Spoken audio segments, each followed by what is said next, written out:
Beyond the Gates spoilers teasing that Dani Dupree has orchestrated a scene that set the Fairmont Crest Country Club buzzing today, and at the center of it all was Pamela, whose stunned reaction was matched only by one witness's fury.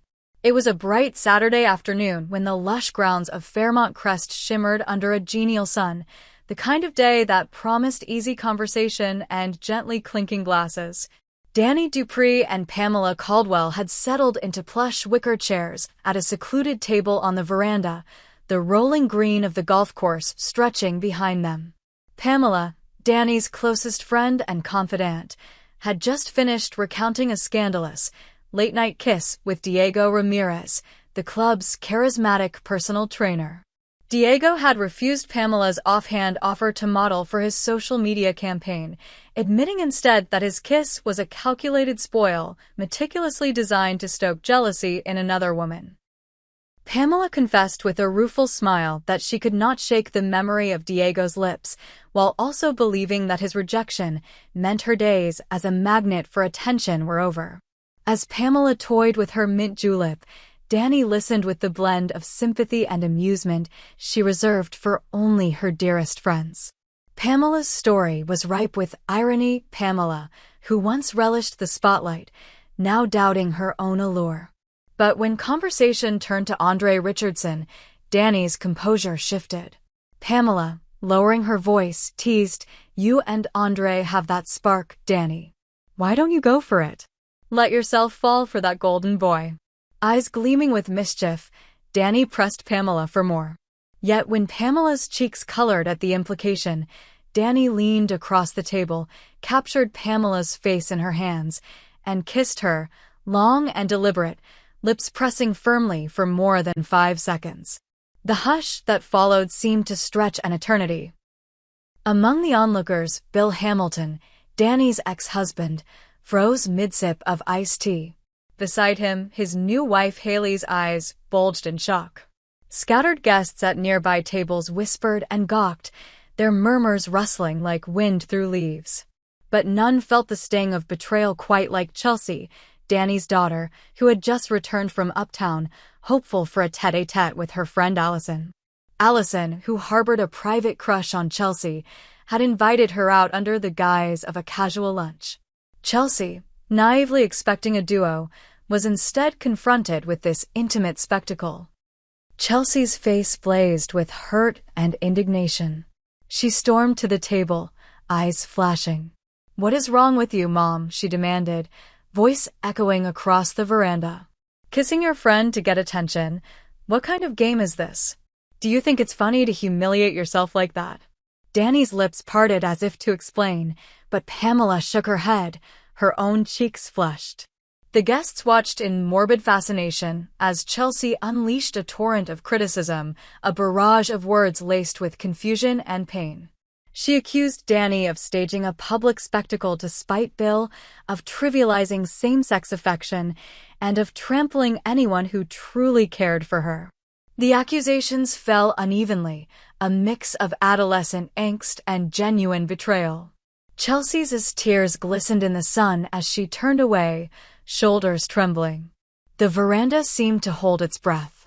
After a long moment, Dani rose quietly and followed her daughter, leaving Pamela alone at the table, her mint julep untouched.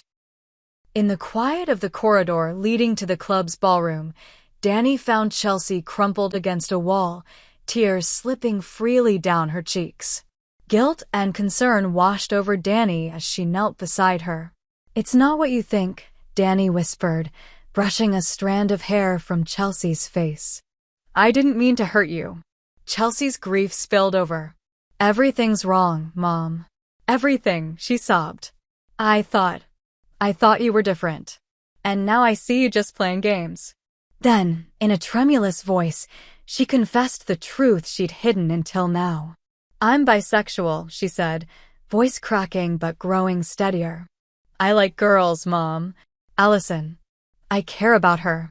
And you just made me feel sick." Dani's heart clenched. She wrapped Chelsea in an embrace, letting her daughter's warmth mingle with her own regret. "I'm so sorry, sweetheart," she murmured. "I should have been there for you. not show off in front of everyone. Chelsea's tears softened as she rested her head on Dani's shoulder. For the first time, Dani realized the depth of her daughter's pain and her need for support. She held Chelsea tight, vowing silently never to let her feel so alone again. Yet, even in that tender moment, Dani's mind flickered to Andre Richardson. Had he heard what happened?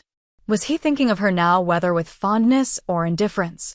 As she guided Chelsea back toward the veranda, Dani's heart thudded with questions of loyalty, identity, and the unpredictable ways of love, questions that would reverberate far beyond the manicured lawns of Fairmont Crest. In the days that followed, the aftermath of that fateful afternoon at the club rippled through every corner of Fairmont Crest and through the hearts of those at its center. Chelsea's revelation of her bisexuality marked a turning point for both mother and daughter.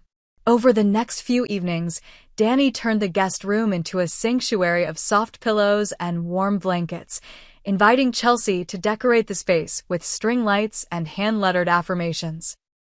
They arranged movie nights featuring characters who embrace their identities, from indie films about queer adolescence to documentaries spotlighting real-life pioneers. Each shared moment built a bridge of understanding. Chelsea taught her mother the slang of her generation, pansexual, aspectrum, fluid, while Dani offered her unwavering support, assuring her that her love for Allison was nothing to hide or shame. Work at the Gilded Lily resumed its familiar rhythm, but now Dani carried herself differently.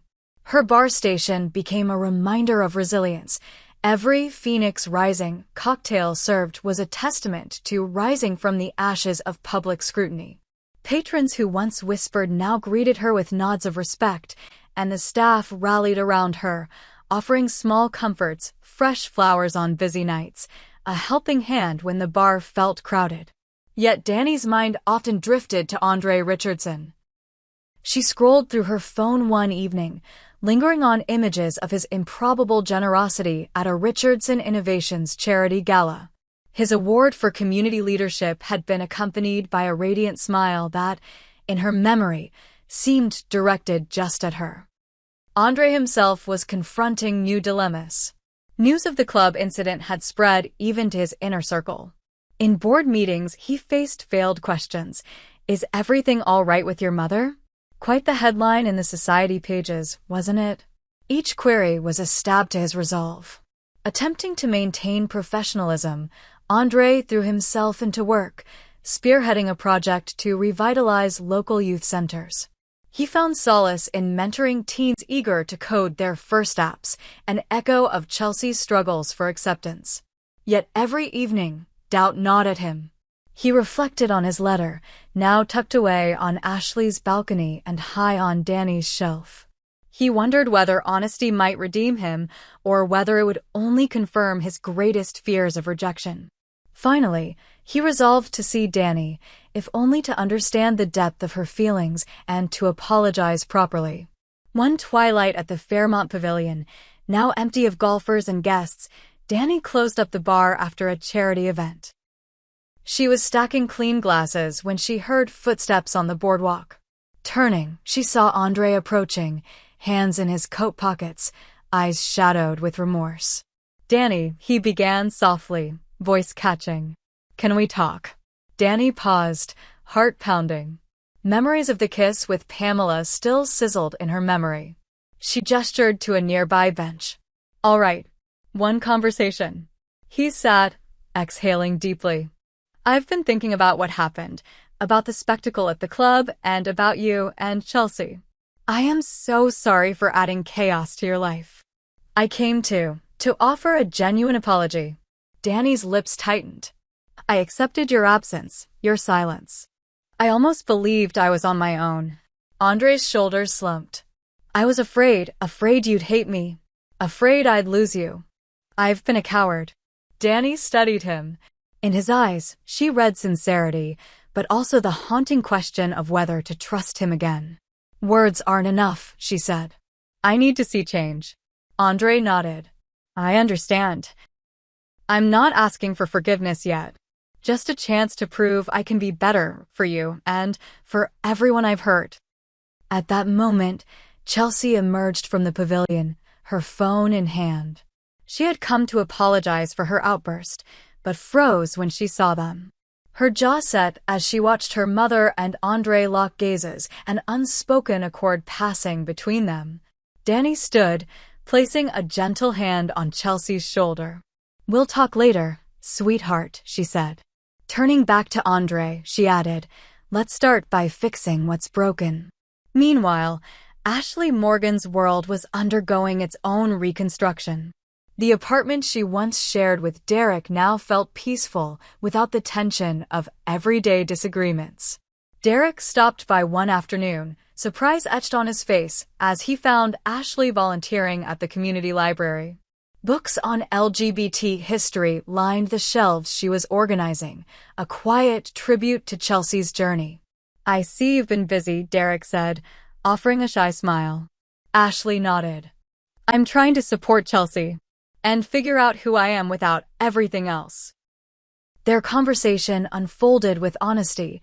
Derek admitted to failing to notice Ashley's pain, and Ashley acknowledged her own retreat into Andre's comfort. They agreed to take things slowly, to rebuild trust brick by brick. Back at Fairmont Crest, Bill Hamilton and Haley faced their own questions. Bill, torn between his residual admiration for Dani's courage and discomfort at her public displays, sought counsel from his wife. Haley, ever pragmatic, reminded him of the importance of supporting Chelsea and respecting Dani's growth. Their marriage, fresh and still finding equilibrium, weathered the storm by committing to unity, standing together for Chelsea's sake. As summer deepened into its sultry embrace, each character found themselves on a path of self-discovery. Chelsea, empowered by her mother's acceptance and her own growing confidence, arranged a small gathering for Allison, this time inviting Dani and Haley as well, ensuring no one felt excluded. The four sat around a low table strewn with cupcakes and soft drinks, laughter blooming anew. Dani, watching her daughters smile, understood that love's true power lay not in grand gestures, but in steadfast presence. Ashley, witnessing Chelsea's gentle connection with Allison, felt her heart soften toward Derek. And Andre, having witnessed these small miracles, realized that redemption would not come through charity events or speeches, but through unwavering support and genuine vulnerability. In the glow of string lights that evening, promises were made not of perfect romance, but of honest hearts, ready to confront the future beyond the gates of their past mistakes.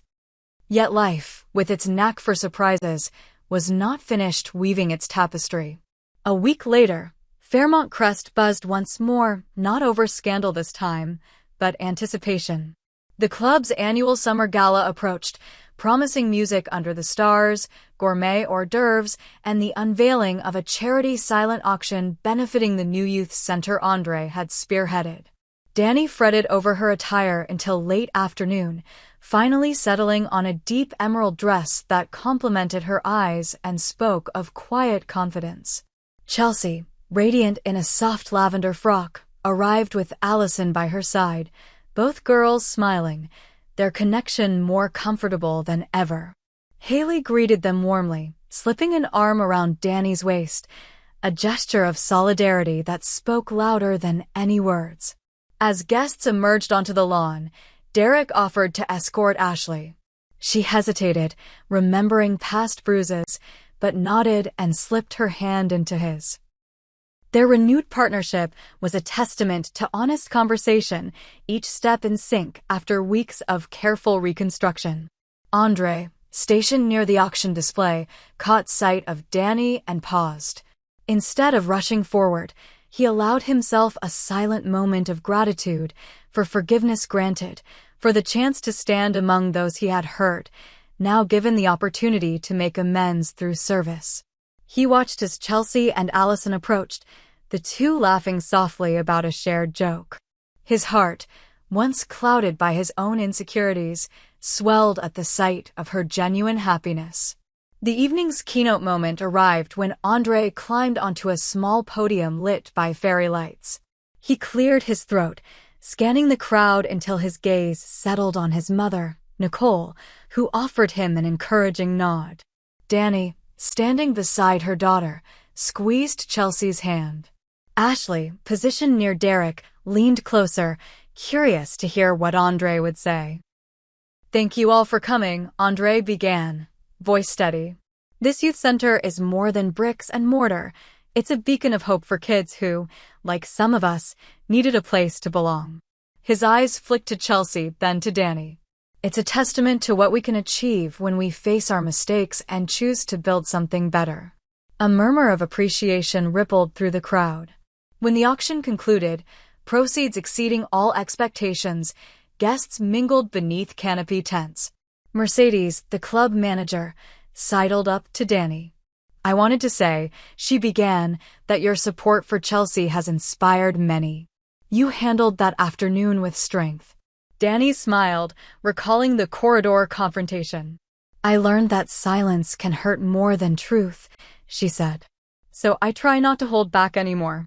Pamela, now at ease, joined them. "And next time, speak up unless you plan to kiss me again in public," she teased, earning laughter from Haley and Mercedes. Across the lawn, Ashley found Nicole seated with Sharon Lowell, who had attended despite initial reservations. Ashley's curiosity won out, and she approached. Nicole introduced her, and they discovered shared connections. Nicole's philanthropic work and Ashley's library volunteerism overlapped more than they realized. A conversation blossomed, hinting at future collaborations. Later, near the shimmering fountain, Chelsea and Allison took a turn on the dance floor, carefree.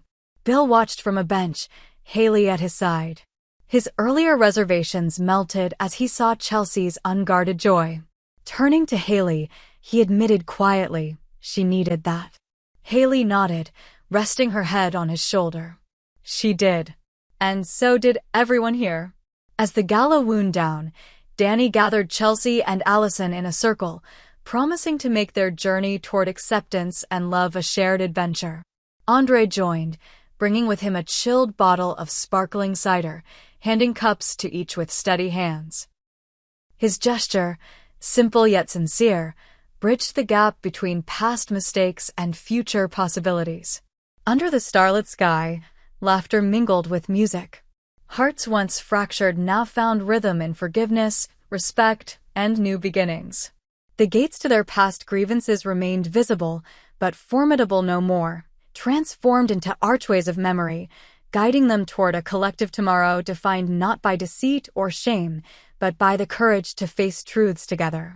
And so, amid the soft glow of lanterns and the murmur of heartfelt toasts, each character, Dani, Chelsea, Andre, Ashley, Derek, Bill, Haley, Pamela, and Allison, stepped into the next chapter of their intertwined lives. The future, unpredictable and ripe with promise, waited just beyond those gates, ready to unfold.